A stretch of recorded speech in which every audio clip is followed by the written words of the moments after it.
Hello, my name is Elaine Sneierson Leeder, and this is a podcast called From Despair to Repentance: Jews, Spirituality, Prisons, and Restorative Justice. This program is sponsored by the Institute of Jewish Spirituality and Society, where I am a fellow. The mission of IJSS is to advance scholarship, social transformation, bringing Jewish spiritual knowledge to bear on the toughest challenges of contemporary society. We break down barriers between spheres of knowledge and practice, enabling long-term collaboration among scholars, social researchers, and human service practitioners. Please visit our website at www.ijss.org to find out more about our organization. In my capacity as a fellow, I've been speaking around the country about restorative justice using a Jewish spiritual lens. This year marks our first year with podcasts, bringing to you people who are engaging in the work on the ground with real people, but imbuing what they do with a spiritual practice. To that end, today I'm very lucky to have Yehudah Price, Dr. Yehudah Price, who has a unique story to tell. And so today I'd like to introduce you to Yehudah Price, and then I'll ask him some questions. Thanks so much for being on this program, Yehudah. I've heard about you for quite a while from a number of people. So thank you so much for being with us. Perhaps you might tell us how it is that you came to be invited to this place. I understand you have a very unique story behind you. What is your backstory? Yeah, so I've heard from a few people that my backstory is unique and interesting. First of all, thank you so much for having me and seeking me out to have me on your podcast. You know a lot of special people, and I'm fortunate to know these special people as well. So I'm glad I'm here. So I think more than anything, what makes my story unique is that as a teenager, I was sentenced to 24 years in prison, and in prison, I eventually found Judaism, and I got released from prison, and I officially entered an Orthodox conversion program through the Rabbinical Council of California, and I became an Orthodox Jew, and I am married with 4 children. So I have heard it's not the typical path to Judaism. And so perhaps that is why it is unique, but there's definitely a story there. Uh, Now, I'm curious myself, having worked inside prisons. How did you happen to find Judaism in prison? Jews are not very prevalent in prison. So, how did you come upon it? Yeah, uh, if it was Hashem, I'll tell you that. I'm standing on one leg. It was all Hashem, because how could that happen? I was raised by my mother, who was Muslim and was raised Muslim with her 9 siblings. I grew up in a house that was, we could say that it was nominally Christian.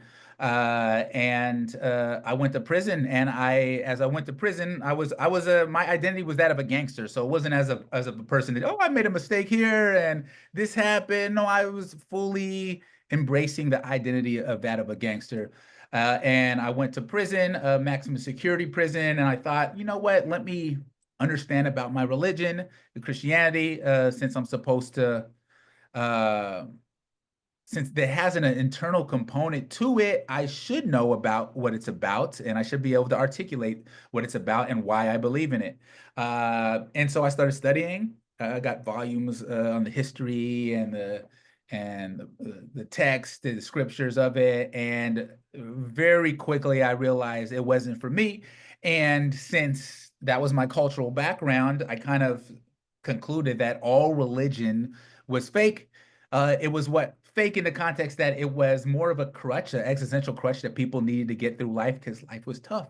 And that's why so many people turned religious in prison, because prison is tough. So it would make that much more sense why you would turn religious. And so it was actually I started examining religion more on an academic level. I read the Quran front to back. I studied Buddhism, different forms of Christianity, and I would argue with people based on whatever theological framework they held to. So I would utilize that theological framework to poke holes. I was a jerk for sure, so I'm not saying this with any sorts of pride. I wasn't an atheist, because to me, an atheist or atheism is a leap of faith in itself. It's more of a cynical leap of faith, but it's a leap of faith nonetheless. And I wasn't what you may call an evangelical atheist. What is that? It's a person who, tell you what I describe. I'm coming up with my own definitions. It's a person that not only do they not believe in God, for whatever reason, their mission is to convince other people not to believe in God either, right? And so that was what I was, but I would poke holes, right? I just, in the concept of religion, generally speaking, I would say, if you ask me what I would call myself back then, I did have a label I put on myself, and that was an agnostic deist. What is an agnostic deist, you ask, right? So agnostic in the sense that you couldn't scientifically prove whether God existed or didn't exist. So I couldn't definitively say either way. And so I didn't want to commit either way to believing or not believing. And the deist sort of part of it was I could perhaps intuit it, or maybe just think abstractly about a concept of a higher power, a higher power existing, but I just didn't necessarily believe that that high power interacted with us on a personal level, right? So that was a sort of me agnostic deist sort of, and so that's how I approached. That's who I was, and I was the guy that would argue with people all the time in prison. So there was actually a couple of different things. I will stick to the Judaism aspect of it right now. That finally, but there were a couple of different things that happened in my life where I finally was like, you know what, maybe I should explore other ways of. I want to be a better version of myself, right? Not that I was trying to just like give up crime. I didn't want to, don't want to be extreme like that, right? Like it just that I decided at some point, years into my sentence, that life mattered and how you lived your life mattered, and there was more to life. So I wanted to be open to exploring and becoming a better version of myself. And I just was really adamant that I would do it without religion, right? It was a stereotype, and I don't know if you've noticed by yet, I do not like to follow stereotypes. And so, so there was this stereotype of people go to prison and they get religious. So I wasn't going to be that guy. If anything, I was going to do it without religion. And I didn't necessarily believe in religion, right? So for all those reasons, me bettering myself didn't incorporate religion. So, but then actually what happened was Pelican Bay State Prison hired a reform rabbi there, right? And I didn't know denominations. I didn't know anything at the time. I never consciously met a Jew before, right? Didn't mean I never ran across a Jew. I just didn't consciously know I was meeting a Jew, but I always heard about Jews through the lens of other people. Like it seemed like people were very obsessed with Jews, right? And they had their opinion of what Jews were and what Judaism was. So when they hired a rabbi, I thought, because my friend invited me, he's like, you know what? They hired a rabbi. Nobody's really going but me, right? I'm kind of awkward. You think you could come there and kind of, argue with the rabbi, right? That's what I was known to do. I was known to chase off volunteers by my incessant questions based on their theological framework. And so I remember going to that rabbi, right? Thinking like, okay, if I undermine Judaism, right? The validity of Judaism, then these other sort of religions that kind of, we'll just say, borrowed from sort of Jewish ideas and texts and figures will be undermined as well, right? I'm getting at the source. So that was my plan. Went in there to argue. Little did I know that, religious Jews are prepared to argue. And so I went to argue and saying essentially like, oh, you think this is the only way to God and this is that? And, he answered me like, no, not at all. Don't be a Jew. Just be a good person, right? And I'm like, oh, wait, what? Right? That seems like entirely sensible to me, right? I'm so used to people trying to give me this hard sell of why their way is the only way, and if not, I'm gonna burn in eternity for that's the sort of situation, right? And I don't respond well to threats, especially back then. I didn't really respond well to threats, and so when he said that, that just struck a chord with me of how of how it should be. Not that I'm a person that tries to mold spirituality or God into the image of my that I like the most, right? Into my own image, right? I want to conform to that. I want to be able to be shaped in that process. But nonetheless, when he said that, it just really resonated with me as something authentic and true of how, because I felt like we're different peoples, right? If people are different peoples, Right. And question, yeah. did you happen to study with him at that point? Was he a vehicle towards learning more? So that initial conversation, well, a couple of things had to happen first, right? Because I didn't believe in religion, right? So I wasn't trying to study in I didn't need a spiritual teacher because I wasn't trying to study in that way, right? But as I question him more or try to poke holes and undermine his position, I don't know. Again, I was a jerk. I'm trying to undermine other people's beliefs, right? Instead of literally saying like, I "Hey, know that's your belief." folks like you in prison. I know who Yeah, you are yeah, you know. or who you were. Yeah, okay. Well, yeah. And you know what? Part of it is me. I got to entertain myself too, right? So, this is how this is how I did it. And he said something simple, essentially that, well, look it. I'm like, because I asked him, like, you want me to believe in this story and that story? And he's like, look it.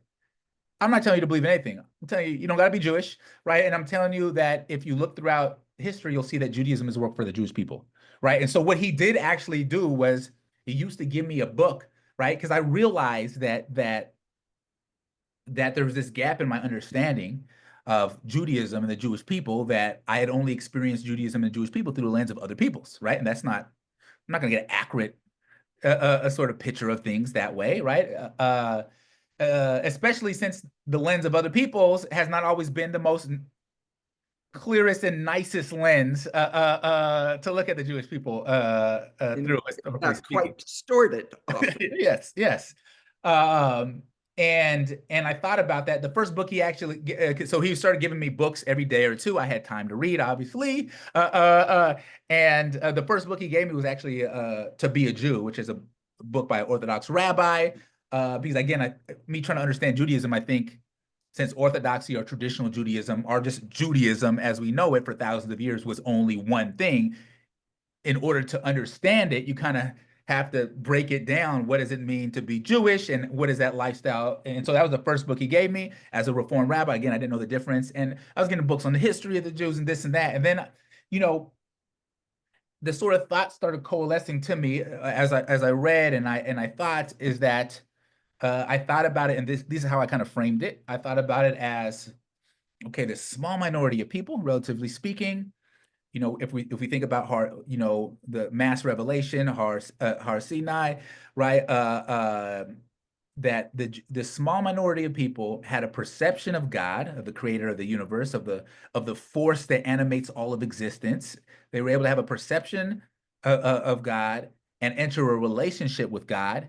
That perception relationship is what created Jewish identity, right? And so the Jewish people were created through a relationship with God. They brought this idea of God that fundamentally revolutionized and changed the world, of how many, like, if we think about all these sort of offshoots or whatever you want to call it, right? It's affected how billions of people think about God and think about, values and their relationship to and their obligations in this world. This small minority did that, and they were created as a people not for like glory and fame, but to spread moral imperatives, throughout the world, and establish a world where God's presence is better known and felt.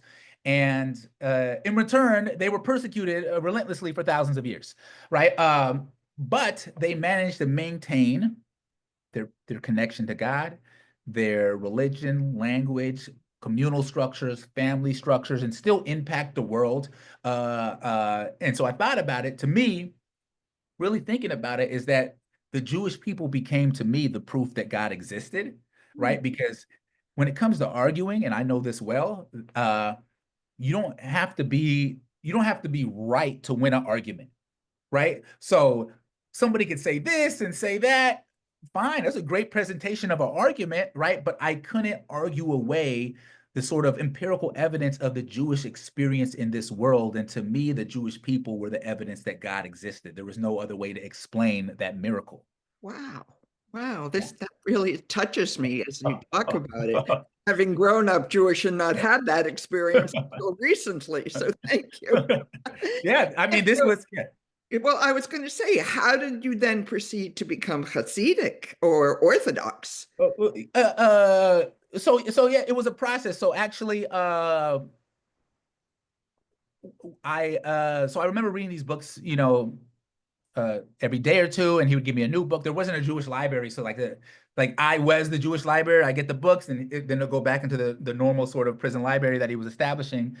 And one of the first things I did after I started, I started developing an affinity. I quickly fell in love with Yiddishkeit, with Judaism, as I knew it.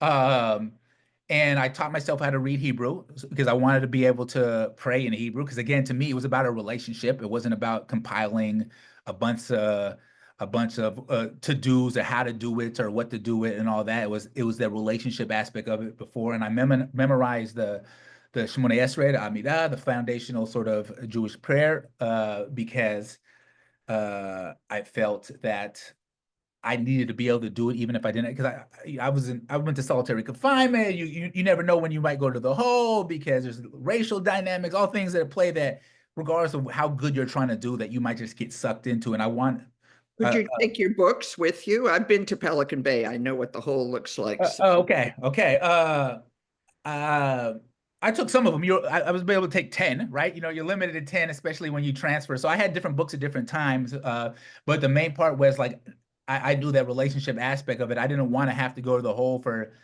however long and then not be able to pray or have that relationship. And so that was my main thing. That was my first thing to do. Learn Hebrew. So I taught myself and then memorize the Shmoneh Esrei. Uh, I was I was only with that rabbi for maybe, I don't know, like 3 months or so. It wasn't a long time and it wasn't a big relationship building just the way back then. I know Pelican Bay has become more robust with programming, but back when I was there, what was a program, right? What was that, right? How did you get into? There's a whole long line, right? And so even services were so inconsistent, or religious services. So it wasn't a lot, but the impact was the impact that it was. I went to another prison, a lower security. I was there for a short amount of time. There wasn't a rabbi there that had held any services, but I was just learning on my own. And then it was actually when I transferred to California Men's Colony, San Luis Obispo, I quickly became the lead Jewish chapel clerk under Rabbi Lon Moskowitz, another Reform rabbi. And I helped with Jewish programming and facilitating and designing and doing all that. And since I was at the Jewish chapel so much, right, and I had all this access to all this forum, all these books around me, and I was exploring, I was thinking, right, and went back to what created Jewish identity. What created Jewish identity was that relationship, right? And what sustained Jewish identity was that relationship, and it was our connection. When I say relationship, it was connection to our Masorah, the halakha, which is God's will in a way to interact with it, right? It's harder to interact with abstract concepts and an invisible force. Fortunately, Jews have this halakha, we have this Masorah unbroken, and I recognize that what made Jews Jews and what sustained Jews as Jews to this day was their connection to God's will, to this Masorah, which has been meticulously transmitted in an unbroken chain for thousands of years, right? And so I wanted to be shaped by God's will, by that Masorah, and enter into a real relationship instead of a sort of a Jewish themed self-help curriculum, right? I wanted it to be something more. I wanted it to be fundamentally Jewish. Yeah. Right. And so that's what brought you to Orthodoxy, then wanting the more authentic experience rather than. Yeah, because to me that was what Judaism was, right? Especially if you just, you explore how, sort of other things. Don't get me wrong, like I'm not a person that no longer seeks to say what's wrong with this or what's wrong with that, or why do you believe in this or why do you believe that. I just know what makes so much sense to me. And I know that the only Judaism that existed for thousands of years with Orthodox Judaism, it's the only Judaism that's growing right now, and that makes sense too, right? Because it's connected to that. And so that's what I wanted. Not only that, in prison, right? in prison, it's even that much more needed to have a sort of connection to something that's transcendent, right? If it's something like, oh, whatever sort of makes the most sense and applies here and there, that's not a transcendent experience. That's a self-help book, right? That doesn't do it. That doesn't do it for me. Or a way to get kosher meals, which I have seen inside as well. You know what? Part of my story, if I went deep into it, that's part of how they hire that rabbi in the first place, right? Yes, and trust me, I worked. I was a chapel clerk, and I understand. There's even white supremacists. Like, hey, I'm a Jew, right? Like, no, you're not. No, you're not. Tell me about this, right? But they have that sincerely held religious belief standard, and not like a halakhic standard. But yeah, no, for sure. There's different sort of reasonings to do that. But to me, and not only that, again, so many there's other religions and other peoples got from that source. That's where it came from, right? And regardless if it's the same thing, if they took it the same way and they had the same sort of imperatives that Jews had that were just specifically for Jews, the fact that you have something that can influence so many other people, right, tells you there might be something about that, Right. right? So you did 18 years and then you came out and went to rabbinical school, or what you No, so I did a little bit over 16 years, right? So what actually happened is the United States Supreme Court determined that California prisons were so severely overcrowded that it constituted cruel and unusual punishment. So instead of me serving the 24 years, or 85% of that is a little bit over 21 years of that, I only had to serve a little bit over 16. But when I got out of prison, actually, so yeah, so I'm not a rabbi. I'm just your average Ashkenazi Jew, if you can't tell. But when I got out of prison and went to a halfway house, so actually before getting out of prison, I contacted a rabbi, Rabbi Yisrael Senior of Beth Jacob of Irvine, and because my family stayed out in Orange County, California, and I figured I'd parole out there. And so I wrote him while I was in prison. I gave him a 14-page From Juvenile Delinquency to Judaism sort of essay of sorts of who I was now, and who I was trying to be. And he told me that the Jewish community would love to have me when I get out. So I got to a halfway house in LA.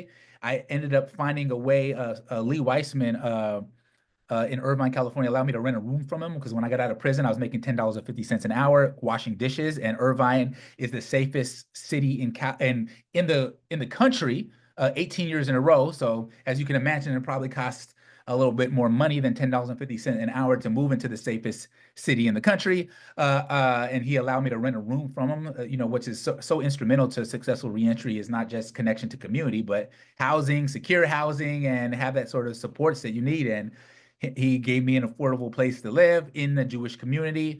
And I formally entered into well, I had my first meeting with the Rabbinical Council of California, the head of the Beis Din. I got out on October 22nd, 2018.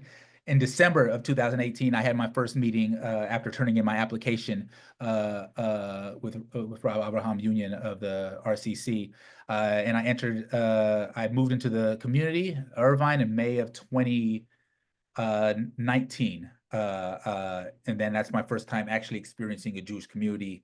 And it just blew my mind. Like, nobody does community like Orthodox Jews do community. I'm just Did they like, welcome you? Were you embraced? with welcome with open arms. Never have random people invited me over for meals, right? Like, it wasn't like, oh, it's, so Friday nights, people are like, where are you going? No, you're coming over, right? And I'm seeing husband, wife, children. I'm seeing all the stuff that I read in books while I was in prison. I'm seeing it come to life. And I'm like, wow, like this is what I imagined, right? And we're having community, we're having the kiddush meal for the community, and I had tears in my eyes my first time going to an Orthodox shul and being able to learn Torah with, like, holy Jewish neshamas, and it just was a beautiful experience. And my experience in the community, and that's why I say community is so fundamental to reentry, is that I started feeling obligated to represent my community, to be responsible in my community. Who's suffering? Who's going through what? How can I help, right? I felt obligated to help like I was helped, right? And so my community really showed up for me. And actually, it took me, I was able to finish my conversion in June of 2020. Technically, I was eligible in April 2020 for the test, but that thing happened around that time. COVID, maybe? There you go. So that delayed it. That delayed it. They had to figure out what they were doing, and all that. But I eventually finished my Garris, my conversion in June of 2020, and became. And I understand that you married a Jewish woman. Is that correct? Yes, I did. So I met this Jewish woman while I was in prison on my contraband cell phone on Instagram. Uh, yeah. So she was actually, so she was raised in Canada, Vancouver, in a religious home. Her brother just finished his 10-year smicha rabbinical ordination program at Havetz Chaim. Father worked as a mashgiach at a yeshiva. She just went way off the derrick, right? Like doing her own thing, tattoos on her hands. Probably why she, responded to somebody in prison on Instagram. But she had told me, and she had a 3-year-old daughter at the time as well. But she had told me like her connection or her not being part of the community and following religious observance is not because that she didn't believe that it was emes, that there was ultimate truth. It just was hard, right? And we all have our different sort of relationships with the religion based on a plethora of reasons. But she said it was hard, but she understood that one, she understood that even like statistically speaking, like if you want to have Jewish grandchildren, right? Like if you have Jewish pride and Jewish identity means something, the statistics that it's going to be highly unlikely or a lot less likely if you go outside of the Orthodox framework. It's just what it is, right? You could, say whatever you want, can't argue against the statistics. But also, she understood too, because she was raised that way, like even her sense of Jewish identity and connection to it, even though she wasn't like fully observant, was because of her upbringing, right? And that she owed that to her child. And not only that, if she were to have more children, she would want them raised in an Orthodox community and an Orthodox household. So even though she was off the derrick at the time, right, she told me that eventually, if she were to get married, she would want to raise her children in Orthodox family. And so I had told her probably at the end of the week of us talking that I eventually wanted to marry her. I only had 9 years. I had 9 years left to do in prison, so that obviously that got in the way of the practicality of that happening. But she's like, "Well, just dive and you get out in half that time, And I didn't know if correctional officers are judges or the system listen to prayers. I didn't know how prayer worked and all that. But Baruch Hashem, as I mentioned, United States Supreme Court determined it, and I literally got out in half the time per her suggestion on how to daven. And so actually in 2020, September, we were married. And we currently live in Pico Robertson area of Los Angeles, California, with 4 children, raising 4 children. She's back observant. And we go to Adas Torah, which is a yeshivish sort of shul, and our kids go to Jewish schools because it's important. It costs a lot of money, but nonetheless, it is vital for them to grow as Jews and be Jews. And what is it that you do now? Tell me about your contemporary life or work. So I try to stay busy. I do a few things. So my main job is I'm a senior director of national mental health and well-being programs at Defy Ventures, and essentially we have a entrepreneurial curriculum. Through the vehicle of entrepreneurship, we really help build a person's mindset and mentality and get them prepared for reentry. Also, from living a whole life while in prison. Some people may not get out anytime soon, right? So a whole life there because it matters. Purpose and meaning matters. I know that very much. But also preparing for reentry. We do pitch competitions. They develop a business, and we will even invest up to $10,000 when they get out into a business, right? But everybody's not going to develop a business and successfully run it when they get out. So we have a whole career and reentry department that I help oversee, and I run a reentry group for people coming out of prison. So that's my main thing that I do. I also provide individual psychotherapy to people in prison, usually doing a long sentence like life through uncommon law. And I'm not working through the state. I'm going through the sort of legal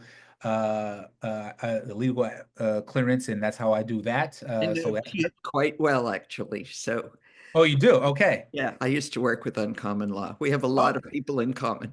okay. You know the director of clinical programming is Julie Hess, which is Jewish, all right? And so Didn't uh, know. uh yeah, so that's very rewarding because I know so many people don't feel comfortable opening up to state employees, right? Because they're connected to their system. And so I get to come in with my lived experience and connect people You in do that. it in person, You can do it in person. So certain like parole success things, I am more inclined to go do that.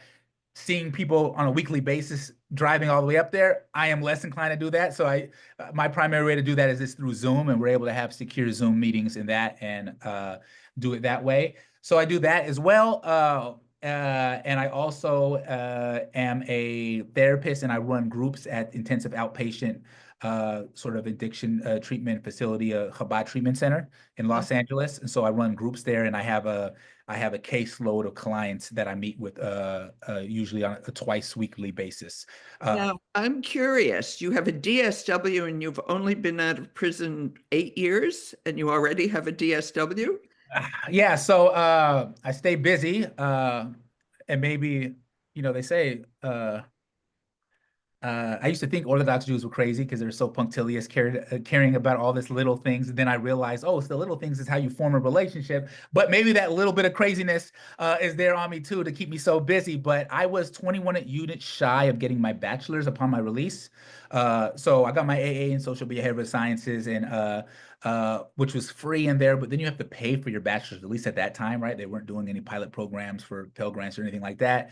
And so instead of getting food or packages with clothing, I would tell my family to get me a college course here and there. So by the time I got released from prison, I was 21 units shy. I actually enrolled in all 21 units. So I got out in October 2018. In January of 2019, I was enrolled in 21 units. I needed an internship at Beit Teshuvah, which is a sort of, Oh, because yeah, we had Harriet and yeah, Mark. yeah. So Is so Harriet, even before I told her what my plans were, and I hadn't even got my bachelor's yet, and she's like, okay, but she connected me with somebody from Beit Tshuva that continued to follow me and stay connected to me until then, right? And I ended up getting an internship there as I did my bachelor's, and I graduated with my bachelor's in social behavioral. No, I got my bachelor's in sociology with an emphasis in social welfare. Then I immediately enrolled in the University of Southern California social work program, master's social work program. And I just did that in the fastest way possible. And I ended up graduating in about a year and a half. And then I immediately, even though they want you to have 3-year post MSW experience before you enter a DSW program, I was able to successfully argue. That's where my argument skills come into play to get me in. And so I actually applied before I even finished my MSW, I applied and got accepted into the DSW program. And I did that as fast as possible and condensed as possible. Summer programming, as many units possible, and I completed my doctorate in social work program. So all this happened since I got out of prison, and I've been busy. And now I did complete my 3,000 hours after you get your MSW, 3,000 direct clinical service hours. And I became a licensed clinical social worker in the state of California with the board in behavioral science. So that's how I'm able to also practice private therapy as well in private practice. you're so accomplished. You really have pulled off a lot in a short period of time. It's quite a remarkable story, Yehudah. Well, thank you. I kind of view it as I was on an extended state-funded vacation, and Ah, now it's time for me to work, right? And so I I see. got I time to make see. up for, right?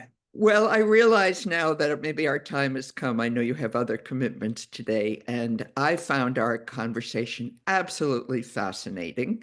And I know that our audience will as well. And I hope that eventually perhaps we'll meet in person because we know the same people. So Yes, we we do. will Yeah. encounter each other.